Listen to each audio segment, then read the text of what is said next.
আখিরি জামানার পয়গম্বর আমাদের নবীর সঙ্গে সাক্ষাৎ করেন। মুসা কালিমুল্লাহ বললেন, ওগো আল্লাহর পয়গম্বর, ওগো আল্লাহর হাবিব, আখিরি জামানার নবী, আল্লাহর কাছে দিদার করলেন।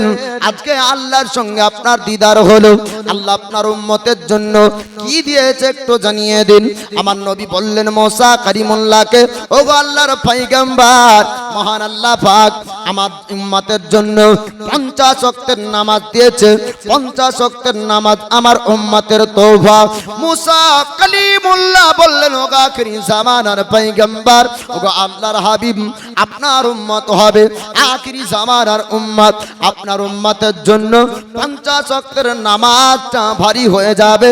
আল্লাহর কাছে আপনি কমিয়া আনুন, মহান আল্লাহর কাছে আবার যান। দয়ার নবী বলেন, আল্লাহ আমার উম্মতের জন্য নামাজগুলা ভারী হয়ে যাবে। আল্লাহ পাক 5 ওয়াক্তের নামাজ কম করলেন, 45 ওয়াক্তের নামাজ নিয়ে আমাদের নবী দুনিয়াতে আসবেন। 6 নম্বর আকাশে মুসা কালিমুল্লাহ দাঁড়িয়ে। মুসা কালিমুল্লাহ বললেন, ওগো আল্লাহর হাবিব, আপনার আখিরি জামানার উম্মত, তার জন্য 45 ওয়াক্তের নামাজটাও ভারী হয়ে যাবে। আবার আল্লাহর কাছে গেলেন। 5 ওয়াক্তের নামাজ কমানোর পরে মুসা কালিমুল্লাহর কাছে আসে। মুসা কালিমুল্লাহ বললেন আরো কিছু হালকা করে আনেন। আবার গেলেন 5 ওয়াক্তের কমালেন। 9 বারে মহান আল্লাহ পাক 45 ওয়াক্তের নামাজকে আপনার কমিয়ে দিলেন। 5 ওয়াক্তের নামাজ থাকলো। দয়ার পয়গম্বর আবার আসেন। মুসা কালিমুল্লাহ বললেন, ওগো আখিরি জামানার পয়গম্বর, আপনার উম্মত হবে শেষ জামানার উম্মত। আপনার উম্মতের জন্য 5 ওয়াক্তের নামাজটাও ভারী হবে। আল্লাহর নবী হাবিবুল্লাহ তিনি বললেন, ওগো মুসা শোনো শোনো, ওগো আল্লাহর নবী মুসা কালিমুল্লাহ, আপনি আল্লাহর সঙ্গে অনেক কথা বলেছেন। আমি আল্লাহকে দেখার পরে মহান আল্লাহর কাছ থেকে আমার উম্মতের জন্য তওবা আনলাম। 5 ওয়াক্তের নামাজ আমার উম্মতের জন্য যথেষ্ট হবে। আমি নবী আর 5 ওয়াক্তের নামাজকে কমাবো না। জোরে বলুন সুবহানাল্লাহ। আমার আল্লাহ 5 ওয়াক্ত নামাজ যে নবীর উম্মত পড়বে, আমার আল্লাহ পাক 50 ওয়াক্তের সওয়াব দিবে। আমাদের দিনের নবী, আমাদের পয়গম্বর আল্লাহকে দেখেছেন, আল্লাহর সঙ্গে দিদার হয়েছে। নবীর উম্মত কি আল্লাহকে দেখতে পাবে না? আমার দয়ার পয়গম্বর কি বলেন, আমার উম্মত আল্লাহকে দেখতে পাবে। বলে কিসের মাধ্যমে আল্লাহকে দেখবে? আমার নবী তিনি আপনার বলেছেন, as-salatu mi'rajul mu'minin, নামাজের মাধ্যমে মুমিনদের মেরাজ হবে। নামাজ হলো মুমিনদের জন্য কি মেরাজ। নামাজে আল্লাহকে দেখা যায়। হযরত আবু দারদা তিনি জঙ্গলে নামাজ পড়ছেন, তো জঙ্গলি জানোয়ারে পায়ে কামড় দিয়ে পালিয়ে গেল, রক্ত ঝরছে। মানুষ জিজ্ঞেস করে, আপনার শরীর দিয়ে এত রক্ত প্রবাহিত হয় আপনি বুঝতে পারেন না? বলে কি করে বুঝতে পারবো, আমি তো আল্লাহকে দেখছিলাম। জোরে বলুন সুবহানাল্লাহ। আল্লাহকে দেখাতে আমি এত দেওয়ানা হয়ে গিয়েছিলাম, এত মুগ্ধ হয়েছিলাম যে আমার শরীরে যে কেউ আঘাত করেছে ওটা আমি বুঝতেই পারিনি। আর এদিকে রক্ত প্রবাহিত হচ্ছে। এ হলো তাদের নামাজ, আল্লাহকে দেখতেন। তো বাপজি আমার মুমিনদের নামাজ হলো মেরাজ। জোরে বলুন সুবহানাল্লাহ। নামাজ নিয়ে আসলেন, মেরাজের কথা প্রকাশ হলো। তো আবু জেহেল, আবু লাহাব এবার সুযোগ পেল। কি এই দেখ, এতদিন পর্যন্ত জানতাম যে স্রষ্টা প্রতিপালক রব একজন আছে বলে, আজ বলে ওই স্রষ্টা প্রতিপালক রবকে দেখেছে। আবু বকরের কাছে আসে, উমর ফারুকের কাছে আসে, উসমান গনির কাছে আসে, আর বলে যে তোমাদের নবী এটা দাবি করলো, বলো মানবা? তো সাহাবীর আকীদা তার ওয়াহাবীর আকীদা এক হবে না? সাহাবীর আকীদা হলো নবী যদি বলেন তো সত্য বলেছেন, কারণ নবীর জবানে কোনোদিন মিথ্যা বের হবে না। জোরে বলুন সুবহানাল্লাহ। বাপজি আমার প্রায় কমবেশ 50 থেকে 51 বছর বয়সে মেরাজ করলেন। মক্কি জিন্দগি, মক্কা থাকা অবস্থাতে মেরাজ হলো। নামাজ নিয়ে আসলেন, 5 ওয়াক্তের নামাজ দিলেন। জোহরের, আসরের আর ঈশার নামাজ 2 রাকাত ছিল হিজরতের আগে। হিজরত করে মদিনাতে যাওয়ার পরে গারে 4 রাকাত করে হয়েছে বাপজি আমার। তো দয়ার নবী, মায়ার নবী তিনি নামাজ পড়তে বললেন। সাহাবীরা প্রথমত নামাজ গোপনে গোপনে পড়েন বাপজি, প্রকাশ্যে না, কারণ তখনও তাদের জুলুম অত্যাচার ছিল। কোরাইবের একটা মাহেদা ডাকলো, মিটিং ডাকলো, কি কোন রকম ভাবে এদেরকে আলাদা করতে পারলাম না, এদেরকে আঘাত করলাম তো মজবুত হয়।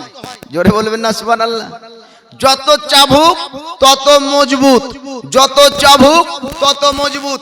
না মারকে তারা ভয় করে, না তারা কোনো শাসনকে ভয় করে। আলাদা করার পরে বাগিচা বাগানে 3 বছর কাটিয়ে দিল, কিন্তু নবীর কালেমা ছাড়লো না। জোরে বলুন সুবহানাল্লাহ। সাহাবীরা 3 বছর বাগানে কাটিয়েছিলেন বাবজি, আবু তালিবের বাগানে। শেষ পর্যায়ে তাদের মিটিং হয়েছিল নবীর 53 বছর বয়স। নবীর মহাব্বত যে কি জিনিস, শরবতের মতন তো গিলাসে দিতে পারবো না যে আপনারা পান করে নেবেন, মহাব্বত দিলে গাতে হবে। আঁখো কা তারা নামে মোহাম্মদ, দিল কা ভোজালা নামে মোহাম্মদ। মহাব্বতে বলুন সুবহানাল্লাহ। অন্ধকার দূর হচ্ছে আলোর জন্য বাবা, দিলকে উজালা বানাবেন তো নবীর মোহাব্বত নিয়ে আসেন। आंखों का तारा नामे मोहम्मद, दिल का उजाला नामे मोहम्मद। प्यारे सहाबा पे कुर्बान जाओ, प्यारे सहाबा पे कुर्बान जाओ, प्यारे सहाबा पे कुर्बान जाओ, प्यारे सहाबा पे कुर्बान जाओ। उनसे सिखा है, उनसे सिखा है नामे मोहम्मद, उनसे सिखा है नामे मोहम्मद। मोहब्बत बोलूं सुभान अल्लाह। এবার আবু বকর সিদ্দিকের হিজরতের দিনের একটু মহাব্বতের এক ঝলক বলবো, আলোচনা শেষ হবে বাবজি আমার। ওই মহাব্বতের কথাটুকু বলেই শেষ করব। হিজরতের দিন আবু বকর নবীর জন্য করেছে, হিজরতের ঘটনা বহু শুনেছেন, একটু বলবো আপনাদেরকে সুবহানাল্লাহ। আঁখো কা তারা নামে মোহাম্মদ, দিল কা উজালা নামে মোহাম্মদ।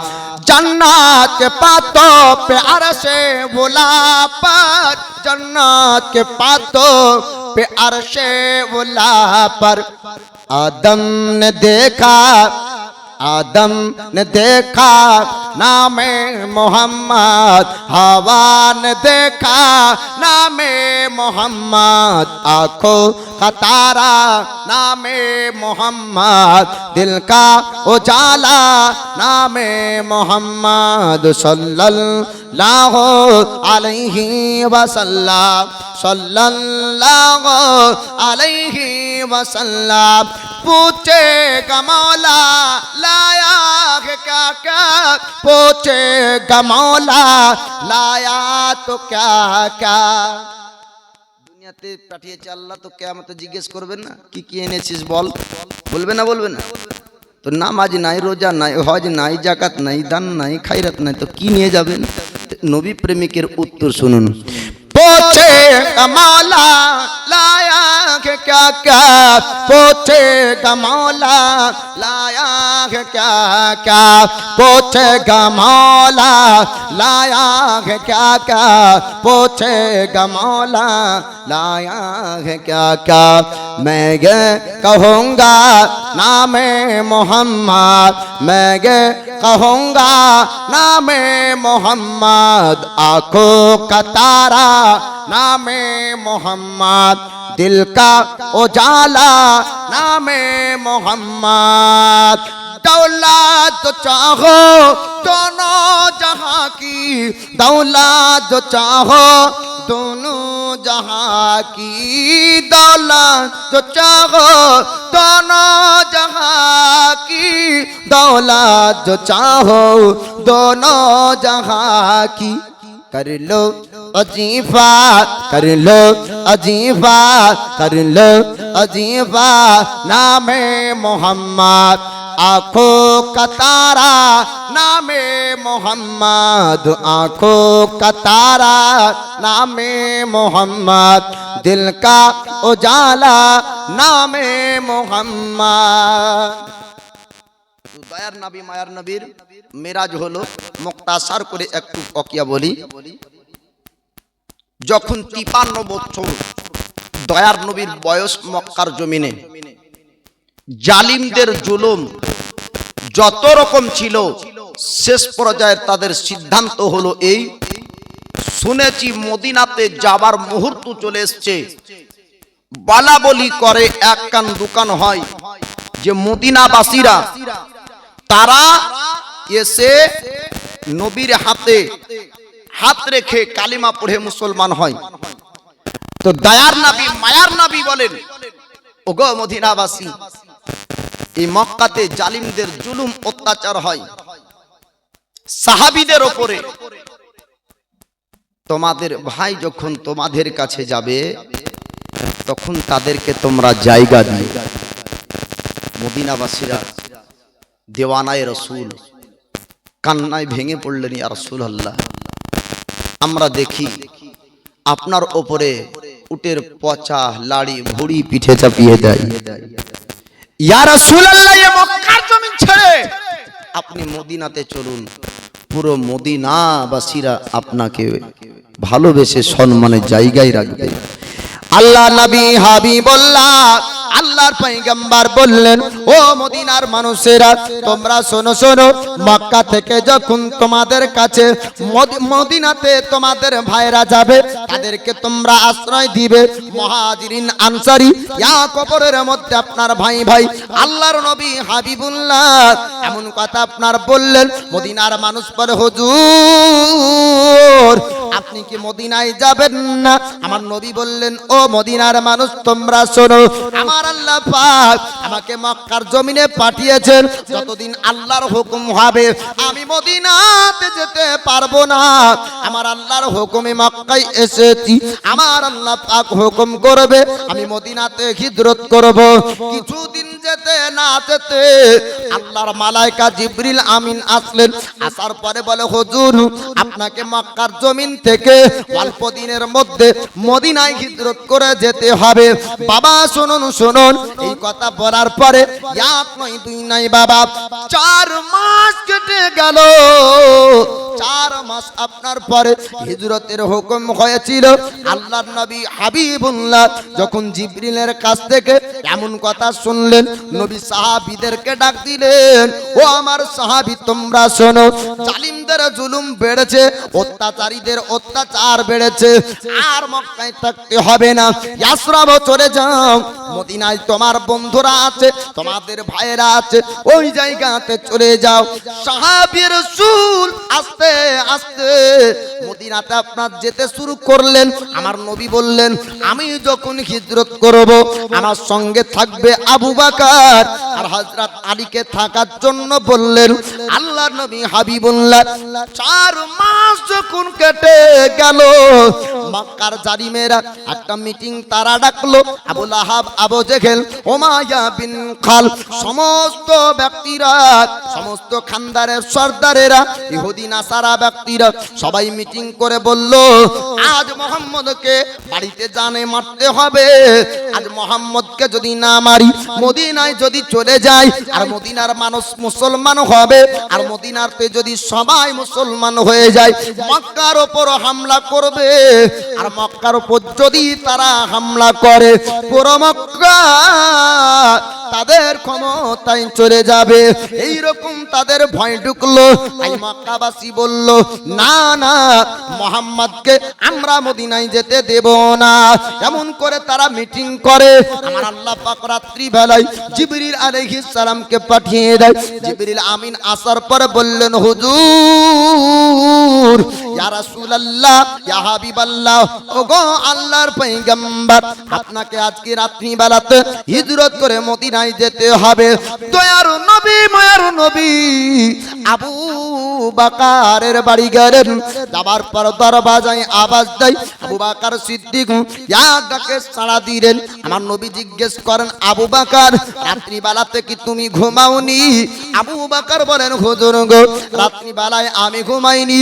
যেই দিন থেকে আপনি বলেছেন মক্কা থেকে মদিনায় যেতে হবে, সঙ্গে আবু বকর থাকবে, ইয়া রাসূলুল্লাহ, আমি 4 মাস আবু বকর ঘুমাইনি। কতদিন? 4 মাস পর্যন্ত আমি রাত্রিতে ঘুমাইনি ইয়া রাসূলুল্লাহ, কেননা কোন সময়তে আপনি ডাক দিবেন আর কোন সময়তে আপনার ডাকে সাড়া দিতে হবে। নবী গো, যদি উঠতে দেরি হয়ে যায় ইয়া রাসূলুল্লাহ, আমার কারণে আপনার উপরে তীরের আঘাত আসবে কাফেরদের, এর জন্য আমি রাত্রিতে কোনোদিন ঘুমাইনি। শুধু তাই না, আবু বকর সিদ্দিক দুটো সওয়ারিকে 4 মাস পর্যন্ত নিজে খাবার কম খেতেন আর 2 সওয়ারিকে সুন্দর করে খাবার খাওয়াতেন। আল্লাহর নবী হাবিবুল্লাহ তিনি এই আবু বকর সিদ্দিককে বললেন, আবু বকর সওয়ারি নিয়ে আসো। তো দুটো উটনি নিয়ে আসছেন, এমন সাব্বাল উটনি, সাধারণ উটনির থেকে আলাদা। জোরে বলুন সুবহানাল্লাহ। কারণ আবু বকরের দিলি তামান্না, মনের উদ্দেশ্য ছিল এই যে এই উটনির মধ্যে শক্তি বাড়বে, তাই খাবার বেশি খাওয়াতেন আর নিজের কম খেতেন। কেননা সাব্বাল সবারই দ্রুত গতিতে নবীকে মদিনা নিয়ে যাবে। চতুষ্পদ জানোয়ার 4 পায়ে পশুকে খাবার দেয়, নিজে খাই না। উদ্দেশ্য হলো এই যে দয়ার মুস্তাফাকে মদিনাতে পৌঁছাবে দ্রুত গতিতে। আর আমাদের মধ্যে দেখা যায়, ওরে বাবারে সুবহানাল্লাহ, নবীর কথা বলা যাক আর সাহাবীর কথা বলা যাক, মানুষ যদি একবার ইরাদা করলে তো জান শিখাতো মৌলবি, তুমি আদায় যতই করো না কেন হবে না। এটা তো মিলাদ মাহফিল, মাদ্রাসা জালসা হয়, মসজিদের উন্নতি কল্পে হয়। মানুষ বলে যে আমরা নবীর দেওয়ানা, কিন্তু এই দিরহাম বাড়াবে না এমন আর আবু বকর বলছেন, নিজে খাইনি, পশুকে খাইয়েছি নবীর জন্য। জোরে বলুন সুবহানাল্লাহ। জাগলেন, উঠলেন, চললেন উটনির উপরে। আর উম্মুল মুমিনিন আয়েশা সিদ্দিকা রাদিয়াল্লাহু তাআলা আনহার বড় বোন, তিনি খাবার বানালেন। খাবার বানিয়ে আবু বকর ও নবীর জন্য দিলেন। আবু বকরের বেটার নাম ছিল আব্দুল্লাহ। আব্দুল্লাহকে বলে রওনা হলেন। রাস্তাতে হযরত আলী শেরে খোদা উটনির লাগাম ধরে 2 চোখ দিয়ে পানি ঝরতে লাগলো। ইয়া রাসূলুল্লাহ, ইয়া হাবিবাল্লাহ, আপনি আবু বকরকে নিয়ে আপনি মদিনায় রওনা হলেন। হুজুর, আপনি কি আমাকে নিয়ে যাবেন না? আমার দয়ার পয়গম্বর বললেন, ওগো আলী, তুমি শোনো, চিন্তা করবে না, তুমিও মদিনায় আসবে। মক্কাবাসী আমাকে বলতো আমানতদার বিশ্বাসী, আজ পর্যন্ত আমানতের খেয়ানত কোনোদিন করিনি, বিশ্বাসঘাতকতা কোনোদিন করিনি, কারো বিশ্বাস কোনোদিন ভাঙিনি। আজ পর্যন্ত মুহাম্মদের আচরণ ব্যবহারে কেউ তাক আনতে পারেনি। ও আলী, তুমি শোনো, আমানতের মাল আমার কাছে রয়েছে, আমানতের মালগুলা ফিরিয়ে দিবে, যার যা মাল ওইগুলাকে দিবে, তারপর তুমিও আসবে মদিনায়। ততক্ষণ পর্যন্ত আমার বিছানায় আলী তুমি শুয়ে যাও। হযরত আলী শেরে খোদার কান্নার চেহারাতে আপনার মুচকি হাসি আসলো, কেননা আলী শেরে খোদা তিনি আপনার জানেন, দয়ার নবী বলেছেন মদিনাতে আমি পরে আসবো, দয়ার নবীর কথা মিথ্যা হবে না। আলী শেরে খোদা আপনার চললেন, আল্লাহর নবীর বিছানায় আরাম করলেন, আল্লাহর নবীর বিছানায় শুয়ে গেলেন।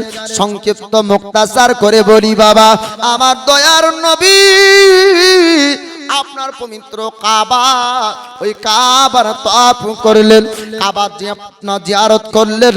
কাবাকে ধরে ধরে আমার নবী বললেন, কাবারে, ওরে আল্লাহর পবিত্র ঘর, আমি তোকে ছেড়ে যেতে চাই না, কিন্তু আমার এমন পরিস্থিতি এসেছে রে কাবা, আর তোকে তোর কাছে থাকা হবে না, আমাকে মদিনায় চলতে হবে। আল্লাহর হুকুমে, আল্লাহর হুকুমে আমাকে মদিনায় যেতে হচ্ছে।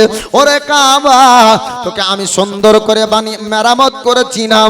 আমার রাসূলুল্লাহ বয়স যখন প্রায় কমবেশ আপনার 35, আপনার তখন সুন্দর করে কাবার মেরামত করেছিলেন। আল্লাহ নবী হাবিবুল্লাহ তিনি আপনার ওখান থেকে চলতে শুরু করলেন। আপনার মক্কা থেকে মদিনা রাস্তায় মাঝামাঝি জায়গাতে গারে সুর, ওই গারে সুরের মধ্যে আপনার আরাম করবে। আপনারা শুনেছেন সাপের আপনার ছবল মারার কথা, আমি আপনাদেরকে দীর্ঘ কোন সময় ধরে আলোচনা করব না। মধ্যে প্রবেশ করলেন নবী, আরাম করলেন। এক নয় দুই নয়, আপনার 3 রাত্রি 2 দিন পর্যন্ত মদিনা রাস্তাতে আমার রাসূলুল্লাহ ছিলেন। আর হযরত আব্দুল্লাহ আপনার আবু বকর সিদ্দিকের বেটা আব্দুল্লাহ যেত বকরি চরানোর বাহানাতে, আর বকরি চরানোর বাহানাতে গিয়ে মক্কার খবর গোলা দিয়ে আসতো, আর মক্কার কি পরিস্থিতি ওগুলা বলতো। ওই সময়তে আমার রাসূলুল্লাহ বলেন, আবু বকর আর বেশিক্ষণ থাকা যাবে না। আব্দুল্লাহ খবর পাই মক্কার জমিনের মক্কাবাসীরা তারা আলোচনা করলো, মুহাম্মদ যদি মদিনায় পৌঁছে যায় তবে মদিনার সব মানুষ মুসলমান হবে, আর মক্কা থেকে যাওয়া মুসলমান আর মদিনার মুসলমানেরা যদি এক হয়ে যায় মক্কার উপর হামলা করবে, আর মক্কা তারা জয় করবে। আমাদের বাপদাদার ধর্ম থাকবে না, ইহুদি থাকবে না, আর নাসারা ধর্ম থাকবে না। পুরো মক্কার মধ্যে মুসলমান হবে আর মদিনার মধ্যে মুসলমান হয়ে যাবে। না না, আমরা হাজার চেষ্টা করব মুহাম্মদ যেন মদিনায় না পৌঁছাতে পারে। এই রকম করে তারা আলোচনা করে। আর আপনার আব্দুল্লাহ আবু বকরের বেটা এই কবরগুলা দিয়ে দেয়, ইয়া রাসূলুল্লাহ ইয়া হাবিবাল্লাহ আর বেশিক্ষণ থাকা যাবে না, মক্কার রাস্তা ছাড়তে হবে আর মদিনায় রওনা হতে হবে। ওই দেখে আপনার বরাইদা আসলামি 40 জন আপনার সিপাহী বডিগার্ড নিয়ে আসবে মদিনার রাস্তাতে নবীকে ধরার জন্য। আবু লাহাব, আবু জেহেল, উতবা, সাইবা তারা বলল মুহাম্মদকে ধরে যে মক্কায় আনতে পারবে 1 নয় 2 নয় 100 উট ইনাম তাদেরকে দেওয়া হবে। আপনার বরাইদা আসলামী নামক একজন পালোয়ান বলল, ও মক্কার সর্দারেরা, ও কুরাইশের সর্দারেরা, আমি মুহাম্মদকে মদিনার রাস্তা থেকে ধরে মক্কার জমিনে আনবো। যদি মদিনাতেও চলে যায় আমি বরাইদা আসলামী কথা দিলাম ওই মুহাম্মদকে ধরে মক্কায় আনবো। বলো তোমরা কি দিবে? বলে 100 উট ইনাম পুরস্কার দেওয়া হবে। বরাইদা আসলামী 40 জন ব্যক্তিকে নিয়ে আপনার মদিনার রাস্তায় গেলেন। যাবার পরে ঘোড়ার পা হাঁটি শব্দ টমটম করে আওয়াজ আপনার হয়, গাড়ি সুর থেকে বের হলেন। আপনার যাবার পরে আবু বকর সিদ্দিক একবার ডান দিকে যান, একবার বাম দিকে যান, একবার আগে যান, একবার পিছনের দিকে আসে। আমার দয়ার নবী বললেন, আবু বকর একবার আগে যাও, একবার পিছন যাও, কারণ কি বলো? আবু বকর সিদ্দিক বললেন, হুজুর যদি কোনো কাফের না তীর মারে, ওই তীর যেন আবু বকর তার সিনায় আগে লাগে। ইয়া রাসূলুল্লাহ, আমার বেটা আব্দুল্লাহ বলল যে মক্কা থেকে আপনাকে ধরার জন্য লোক আসছে। হুজুর আবু বকর থাকবে আপনার সঙ্গে, আর আবু বকর জীবিত থেকে আপনাকে ধরে নিয়ে চলে যাবে। নবী গো, যদি দূর থেকে কেউ তীর মারে ওই তীরটা যেন আবু বকরের সিনায় লাগে। তাই ডানে যাই, বামে যাই, আগে পিছনে যাই, কারণ আপনার সঙ্গে আমি একা রয়েছি। নামাজ, রোজা, হজ, যাকাত যাই আমল বলুন না বাপ, নবীর মহাব্বতের থেকে বড় আমল দুনিয়াতে নাই। জোরে বলুন সুবহানাল্লাহ। তার মানে এ নয় যে কি নামাজ ছেড়ে দিবেন, তাও না। নবীর মহাব্বত যার মধ্যে থাকবে, নামাজের তো পাবন্দি সব থেকে বেশি ও ব্যক্তি হবে, তাই না? হযরত আলী শেরে খোদা মুশকিল কুসা হায়দারে কাররার নবীকে বিরাট ভালোবাসতেন। বাসতেন না বাসতেন? মারিফতের বাদশা যাকে বলা হয়। পিপিলিকার সারি যদি পাহাড় দিয়ে চলে তো হযরত আলী বলছেন এটার মধ্যে কে নর ও কে নারী আমি এটা পর্যন্ত জানি, কে গর্ভবতী এটা পর্যন্ত হযরত আলী বুঝতে পারতেন। এক জায়গায় দাঁড়িয়ে সারা দুনিয়াকে নজর দিতেন, তার নাম হলো আলী শেরে খোদা। মসজিদে নামাজ পড়ছেন ফজরের, সারা রাত্রি ধরে এক যুবক আর মহিলার মধ্যে ঝগড়া হয়। আলী বলছেন ডাকো। ডাকা হলো, কিসের লেগে ঝগড়া লেগেছে তোমাদের? তো বলছে বিবাহ করলাম, বিবাহ করার পরে আমার দিকে মনই চাই না, তাই সারা রাত ঝগড়া হলো, তাই নাকি? বলে হ্যাঁ। আজ থেকে প্রায় কমবেশ 25 থেকে 26 বছর পূর্বে জেনা করে একটা তোর যুবক, একটা তোর পুত্র সন্তান হয়েছিল, বল ঠিক কিনা?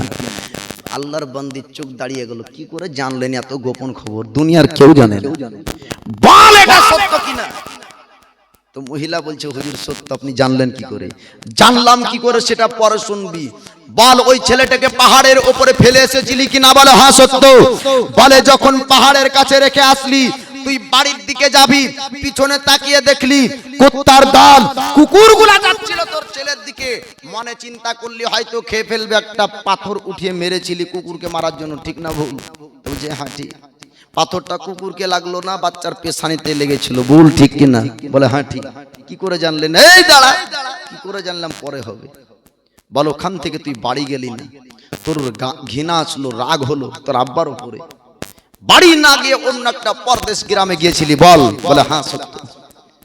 ওই জায়গা থেকে তুই অন্য একটা গ্রামে গেলি, আর মানুষের কাফেলা যাচ্ছিল ওই রাস্তা দিয়ে, ওই তোর বাচ্চাটাকে উঠিয়েছিল, উঠিয়ে লালন পালন করে আজ 25 থেকে 26 বছরের যুবকে পরিণত হলো তোর ওই সন্তান। ওরাও জানতো না তোর ঠিকানা, আর যুবকের ঠিকানাও জানতো না। যার সঙ্গে তোর বিয়ে হয়েছে এটা তোর স্বামী না, এটা তোর ওই হারিয়ে যাওয়া সন্তান। জোরে বলুন সুবহানাল্লাহ। আল্লাহ তোদের বিবাহকে কবুল করেনি, মহান আল্লাহ পাক আমার দ্বারাতে তোদের এই সম্পর্ককে ভাঙার জন্য ইলহাম করেছে। যে হযরত আলীর উপরে আল্লাহর ইলহাম হতো, ও আলিয়ে সেরে খোদা মুশকিল কুসা হায়দার কাররার জিন্দেগিতে নামাজ কাজা। এবার জোরে বলবেন না সুবহানাল্লাহ। জীবনে নামাজ কাজা নাই। আর কোন ব্যক্তি বলবে আমি আলী প্রেমিক ব্যক্তি, আর তুমি সাজদা দিবা না, তুমি আলী প্রেমিক। কেউ মারে কেহে না মারো, কিয়ামত দিন হযরত আলী যদি দেখালে যে বেনামাজি আমার আশিক ছিল, মারবে। সুবহানাল্লাহ। হ্যাঁ, তুই আমাকে ভালোবাসতিস, ধোঁকা দিয়েছিস মানুষকে, মানুষকে ধোঁকা দিয়েছিস। যদি আপনার কোন সিটি গোল্ড যদি সোনা বলে বিক্রি হয়, তো যদি সোনার ব্যবসায়িক যদি জানতে পারে তাকে ঠ্যাঙাবে না? হ্যাঁ, তুই 10,000 টাকা ভরি দিয়ে তুই সোনা কোথায় পেলি রে? 1,45,000 টাকা, 46,000 টাকা ভরি সোনা, মারবে না? মারবে না? সিটি গোল্ড দেখতে সোনার মতন হলে আসল সোনা না। তদ্রূপ যার মধ্যে নামাজ নাই, ও যদি বলে আলী প্রেমিক, প্রকৃত আলী প্রেমিক না, প্রকৃত আলী প্রেমিক ও ব্যক্তি যার মধ্যে নামাজও থাকবে, রোজাও থাকবে। তুমি মাথাতে চুল নাই আর চিরুনি ঘুরাবা, আর বলিবে যে আমার স্মৃতি হইলো না। আগে চুল গজাও, পরে স্মৃতি পড়বে। আগে নবীর তরিকা মানো, আগে সাহাবীর তরিকা মানো। নবী নামাজের তাকিদ দিয়েছেন। দয়ার নবী, মায়ার নবী বলেন, যে ব্যক্তি নামাজ পড়লো ও ব্যক্তি দ্বীন ইসলামকে জিন্দা রাখলো। যে নামাজ ছেড়ে দিল, দ্বীন ইসলামকে ধ্বংস করলো। তো যার ভিতরে নামাজ নাই, তো ইসলামকে ধ্বংসকারী ব্যক্তি, ও কখনো পাক পাঞ্জাতনের মহব্বতের লোক হয় গো। সুবহানাল্লাহ। তো হযরত আলী সেরে খোদা মুশকিল কুসা তিনি নবীর বিছানায় শুয়েছেন, আমানতের মাল দিয়ে মদিনাতে আসবেন। আর মদিনার রাস্তাতে আবু বকর সিদ্দিক নবীর মহব্বতে নেকি কতটুকু তার সেটা বলি। উম্মুল মুমিনিন আয়েশা সিদ্দিকা রাদিয়াল্লাহু তাআলা আনহা, তিনি নবীকে জিজ্ঞেস করেন, ঘটনাটা আছে হিজরতের মদিনার রাস্তায়, বাবজি বলবো, তবে বুঝে নেন নবীর মহব্বতের মূল্য কি। উম্মুল মুমিনিন আয়েশা সিদ্দিকা রাদিয়াল্লাহু তাআলা আনহা জিজ্ঞেস করছেন, হুজুর আপনি বলুন, আসমানে অসংখ্য তারকা রয়েছে, মহান আল্লাহ পাক এত তারা রেখেছেন, এই তারকা সমতুল্য সওয়াব নেকি কার আছে? তো নবী বলছেন, এই তারকা সমতুল্য নেকি আমার একজন সাহাবীর আছে। বলে কি নাম? বলে ওমরে ফারুক। জোরে বলুন সুবহানাল্লাহ। কি নাম? ওমরে ফারুক। উম্মুল মুমিনিন আয়েশা সিদ্দিকা একটু চুপ করে রইলেন। নবী বলছেন, আয়েশা তুমি চুপ করে আছো কেন? বলে হুজুর আমি মনে মনে চিন্তা করলাম আপনি হয়তো আমার আব্বার নামটা বলবেন। তার নবী বলছেন, ওগো আয়েশা, আকাশের তারকা সমতুল্য সওয়াব নেকি আছে উমরের জিন্দেগিতে, আর আসমানের তারকা সমতুল্য নেকি আমার আবু বকরের এক দিনের নেকি। জোরে বলুন সুবহানাল্লাহ। ওমরের জিন্দেগির নেকি, আমার আবু বকরের একদিনের নেকি। ও একদিন হলো নবীর মহব্বতের দিন। জোরে বলুন সুবহানাল্লাহ। এই হিজরতের দিন এত নেকি কামিয়েছিলেন যে আকাশের তারকার থেকেও বেশি নেকি পেয়েছেন। জোরে বলুন সুবহানাল্লাহ।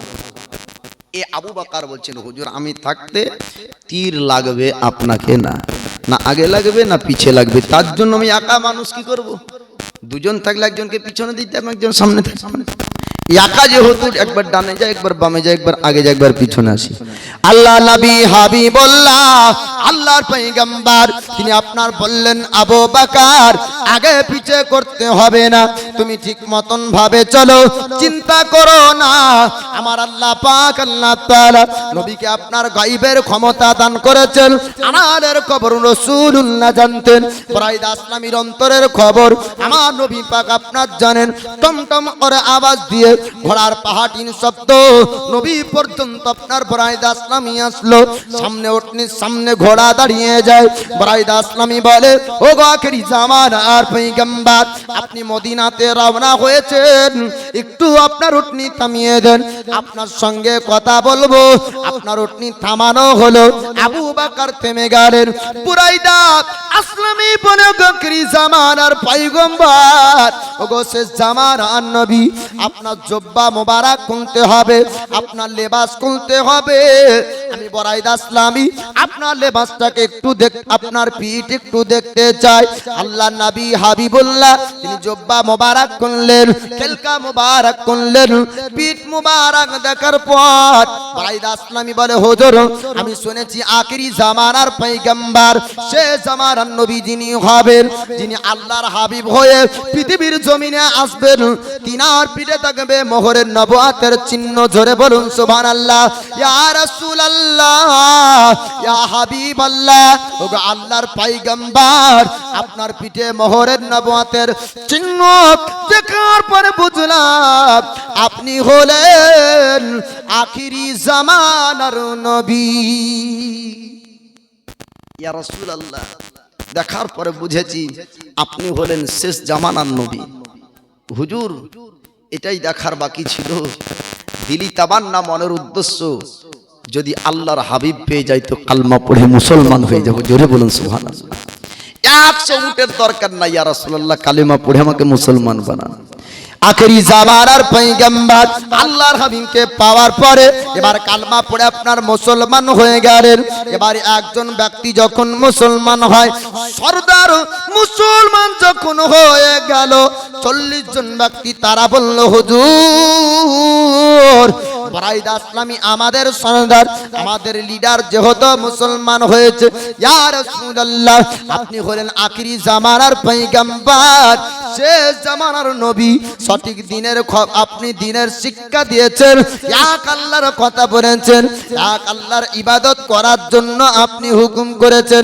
হুজুর আমাদেরকে কালিমা পড়ে মুসলমান বানান, আপনার সঙ্গে আমরাও মদিনাতে যেতে চাই। কালিমা পড়ে আপনার মুসলমান বানালেন। মুসলমান হবার পরে একটি মুসলমানদের জামাত তৈরি হলো। বুরাইদা আসলামী বলে, হুজুর ইয়া রাসূলুল্লাহ, ইয়া হাবিবাল্লাহ, ওগো আল্লাহর পয়গম্বর, এবার আপনি মদিনাতে যাবেন। মদিনার মানুষেরা আনন্দে আত্মহারা হয়ে পাহাড়ের উঁচুতে তারা সবাই রয়েছে আপনাকে দেখার জন্য। ইয়া রাসূলুল্লাহ, ইয়া হাবিবাল্লাহ, আপনি মদিনাতে কদম রাখবেন, আমরা তাকবীর দিয়ে দিয়ে আপনাকে মদিনায় নিয়ে যাব। একবার জোরে বলুন সুবহানাল্লাহ। নিজের মাথার আমামা পাগড়ি ছিল বুরাইদা আসলামীর মাথায়, ওই পাগড়িকে খুললেন। খোলার পরে ঘোড়া মারা যে চাবুক লাঠি ছিল, ওই লাঠির আঘাতে নিজের আমামা পাগড়িকে বাঁধলেন। পতাকা স্বরূপ তুললেন, ঝান্ডা স্বরূপ উত্তোলন করলেন, আর দয়ার নবীকে নারা দিয়ে তাকবীর দিয়ে মদিনাতে নিয়ে যাচ্ছেন। জোরে বলুন সুবহানাল্লাহ। সম্মানী ব্যক্তিকে স্টেজ পর্যন্ত তাকবীর নিয়ে যাওয়া, এটা ওয়াহাবিত্ব নসিবে আর নাই যে ওর পিছনে কেউ তাকবীর লাগাবে। একটা স্টেজে দেখছে মৌলবি তুলছে তো তালি দিচ্ছে, তো যে নেতা আসছে মাত তালি, তাকবীর ওর নসিবের নাই। তো তাকবীর আহলে সুন্নাত ওয়াল জামাতের ব্যক্তির পিছনে পড়ে বাপজি। এটা হলো সাহাবী বুরাইদা আসলামীর সুন্নাত। জোরে বলুন সুবহানাল্লাহ। আচ্ছা তাকবীর আপনারা কেমন ভালোবাসেন? বিরাট ভালোবাসেন না? সুবহানাল্লাহ। মুর্শিদাবাদে গিয়ে নাম গাইব, আর যদি আওয়াজ ছোট হয় তো বলবো যে কি না, নদিয়ার মানুষের কণ্ঠের আওয়াজ নাই। নারায়ে তাকবীর, পিছনের আওয়াজ, ওরা বলছে কি আর লাগেই তো পিছনে বসেছি, মৌলবীর সামনে যাওয়া যাবে না, কখন যে কোন দিকে ঝাড়ে তা ঠিক নাই। এ যুবক ভাইরা, জোরে জোরে তকবীর লাগাতে হবে। সাহাবায়ে কেরাম বলছেন, হুজুর আমরা যুদ্ধের ময়দানে সংখ্যায় কম, হাতে নাই তরবারি, হাতে নাই বল্লম, করব কি? দয়ার নবী বলছেন, শোনো, খেজুরের কাঁটাওয়ালা ডাল ভাঙো আর কণ্ঠে তকবীরের ধ্বনি লাগাও আর সামনের দিকে বাড়তে শুরু করো, হাতে খেজুরের ডাল, কণ্ঠে তকবীরের আওয়াজ।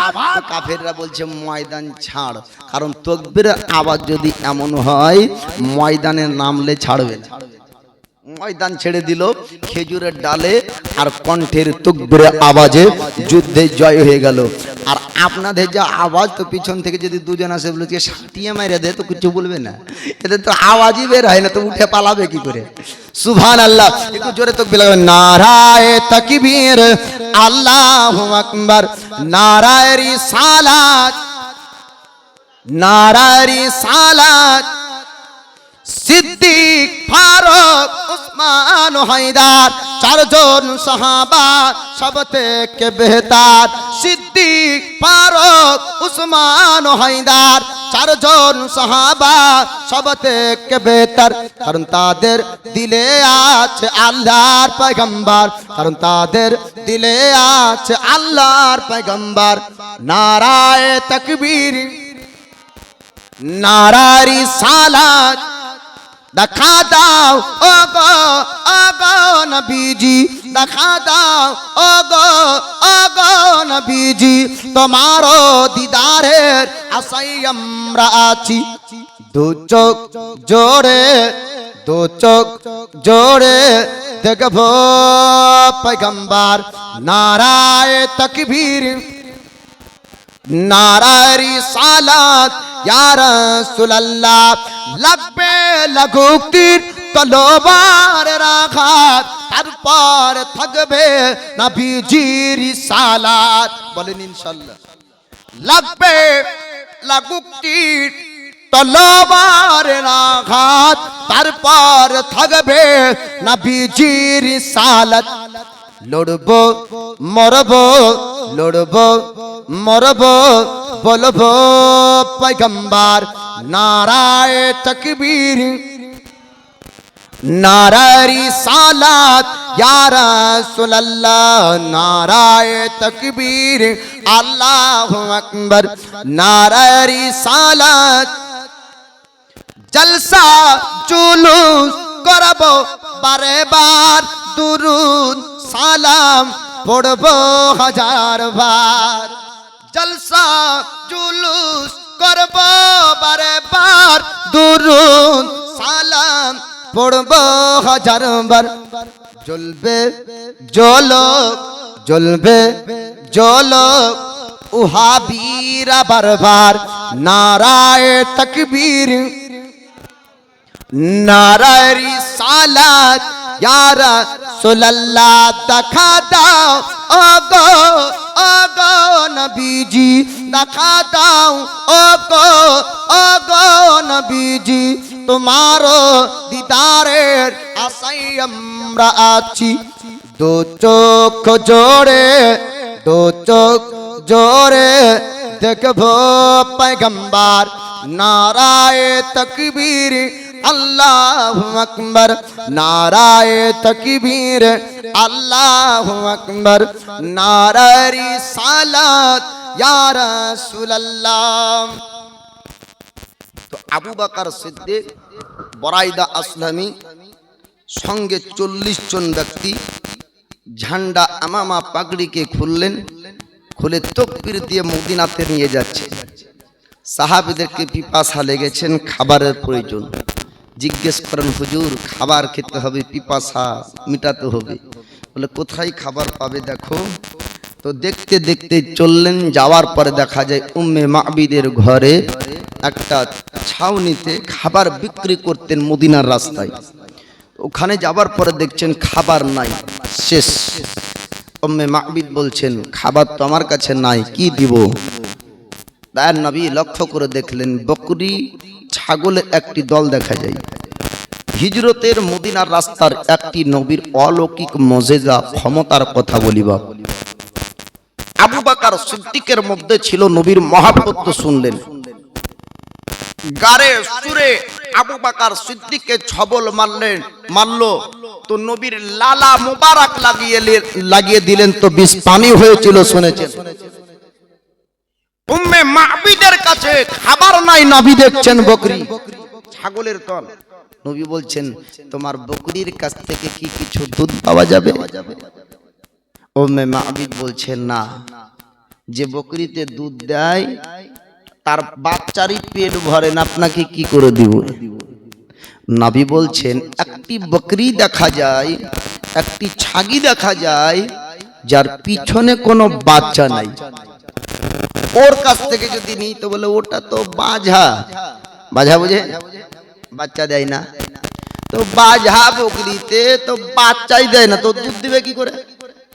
তো নবী বলছেন আমি দুধ সংগ্রহ করব, বকরি হলো তোমার, হুকুম তুমি দিবে, বাঝার মধ্যে দুধ আনার দায়িত্ব আমার। জোরে বলুন সুবহানাল্লাহ।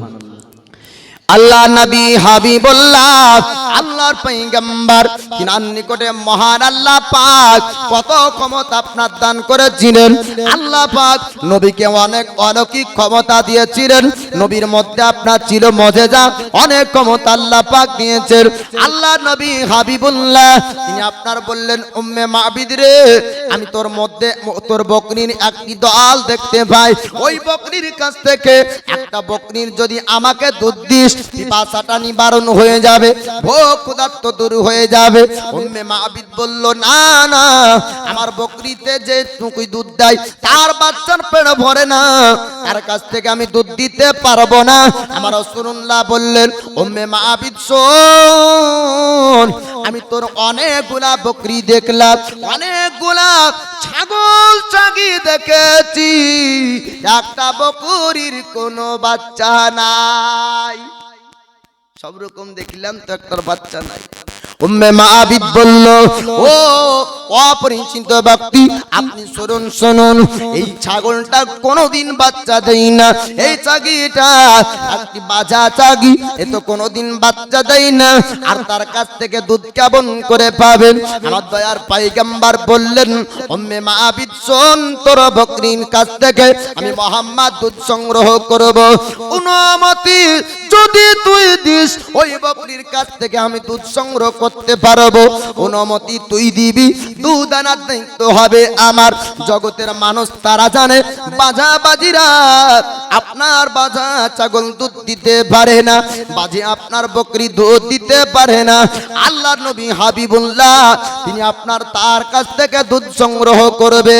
মহান আল্লাহ পাক বাজা বকরির স্তনে আমার আল্লাহ পাক নবীর জন্য দুধ দিবেন। দয়ার নবী বললেন ওরে উম্মে মাবিদ, অনুমতি যদি তুই দিস আমি মুহাম্মদ দুধ সংগ্রহ করতে পারবো। উম্মে মাবিদ বলল আপনি যদি বাজা বকরির কাছ থেকে দুধ আনতে পারেন আমার আপত্তি থাকবে না, কেননা তার কোনো বাচ্চা নাই, তার দুধের প্রয়োজন আমার নাই। আল্লাহর নবী আবু বকরকে ডাক দিলেন, ওগো আবু বকর তুমি শোনো শোনো, ওই বাজা বকরির নিকটে যাও, যাওয়ার পরে আমার নাম বলে তার কাছ থেকে দুধ চাইবে। আবু বকর সিদ্দিক আপনার গেলেন, যাওয়ার পর বললেন বকরির কাছে ও বকরি শোন, আল্লাহর পয়গম্বর রহমতের নবী তোর কাছ থেকে দুধ চেয়েছে। মহান আল্লাহ পাক সঙ্গে সঙ্গে ওই বাজা বকরির স্তনে আল্লাহ দুধ আনলেন। জোরে বলুন সুবহানাল্লাহ।